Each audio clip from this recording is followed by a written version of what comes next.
Springfield looking good through tonight. No issues here as temperatures only cool down to the 40s. Some big changes coming up this week. We're talking about some really strong winds, potential for rain and thunderstorms, and some of that rain could produce some really heavy amounts. We'll show you that when we come back. WCIA 3 News starts right now.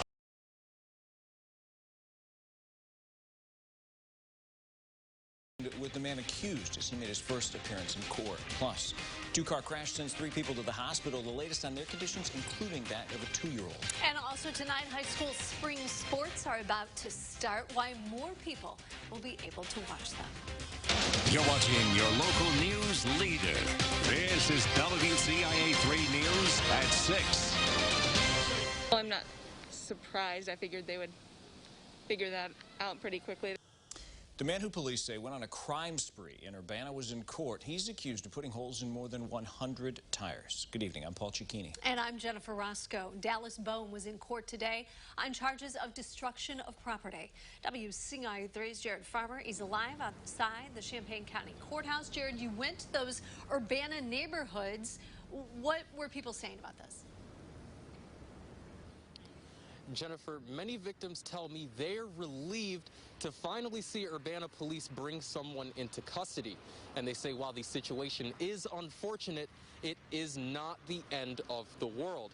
Now, we did go through the neighborhoods that Bone was allegedly at during the night of the tire slashing and saw that most people have since had their tires repaired or replaced.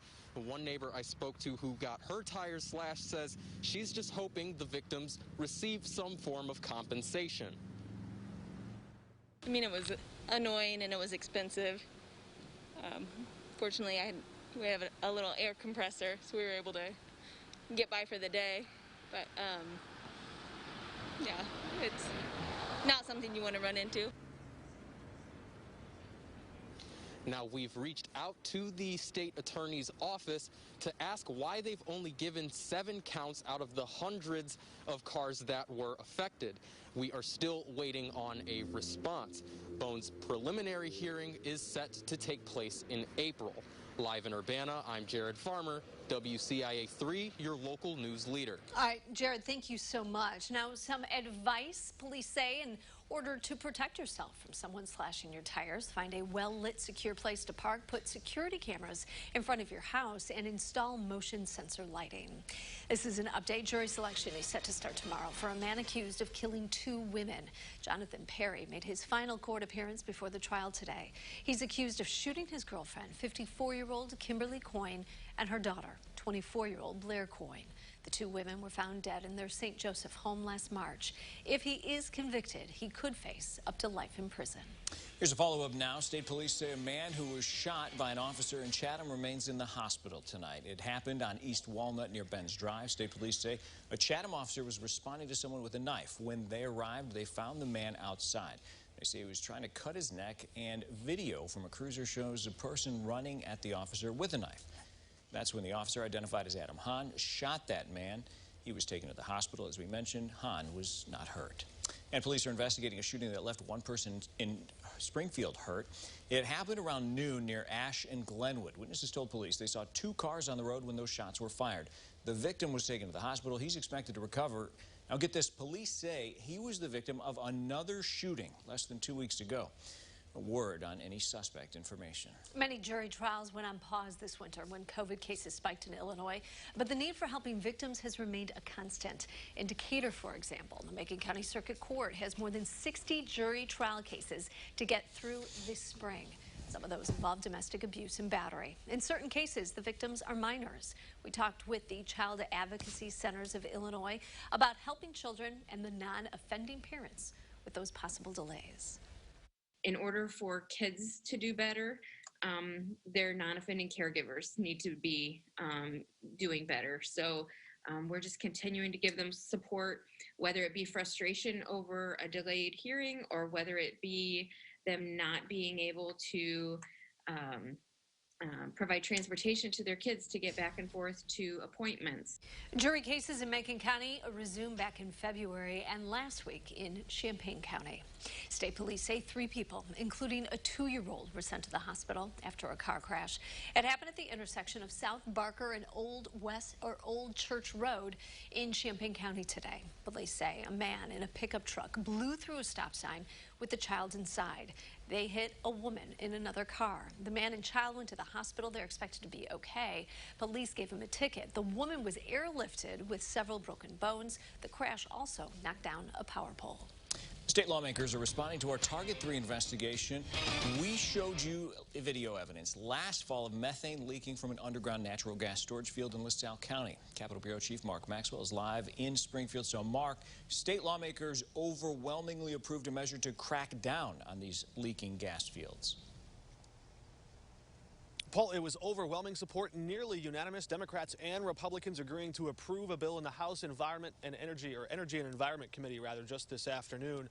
It happened on Zoom, but this plan would effectively increase and strengthen the oversight and enforcement of leaking gas fields in the state. Now, before it goes to the House and maybe the Senate floor, there still could be some changes, but this plan would essentially require the state to verify the source of that leaking gas. If they can test the gas and trace it back to the storage field, the company would have to pay to install gas detectors, devices to separate gas from water, lodging accommodations for any affected homeowner if the gas were to reach near explosive levels, and a comprehensive inspection of the wells that drill down thousands of feet below ground to draw that gas up out of the storage formation. House Democrat Bob Morgan says our reporting exposed not only a leaking gas field, but cracks in the regulatory system that allowed this to go unnoticed for so long. And there's clearly a number of cracks in the system where people are falling through the cracks, and these big multinational, multi-billion-dollar companies are polluting the area, whether it's the air or the water. And we need to make sure people are safe, and we're holding them accountable so that this kind of pollution stops. The head of government relations for NICOR testified in that committee today. She's a former House Democrat, now on contract with the gas company. She said NICOR stepped up and did as it should have. At last report, NICOR told us that 1.5 to 3 million cubic feet of gas every day escapes that underground gas storage facility in Ancona and Garfield, and that's just the amount they're able to capture and collect and pressurize and pump back down into that gas storage formation that we know is already leaking. That number does not account for any excess gas that we see bubbling up in creek beds and streams and in cornfields. Reporting in Springfield, Mark Maxwell, WCIA 3, your local news leader. Pretty incredible stuff, Mark. Thanks. COVID numbers are getting better. What that means for fans going to high school sports this spring. Also tonight. He's a big fan of the response he's gotten from his mask. And why not? He's Illinois superhero, where that masked man is showing up in places you might not expect. And you are our superhero just for today. Hey, tomorrow too. Okay, 2 days. We give you 2 days. Superhero, I need a cape. Okay, well, we've got a mask. that we can get you. The mask we can do, can't we? Yeah, so tomorrow, the last nice day, and then changes are on the way. We've got some warm temperatures, but rain and a lot of it in the forecast coming up.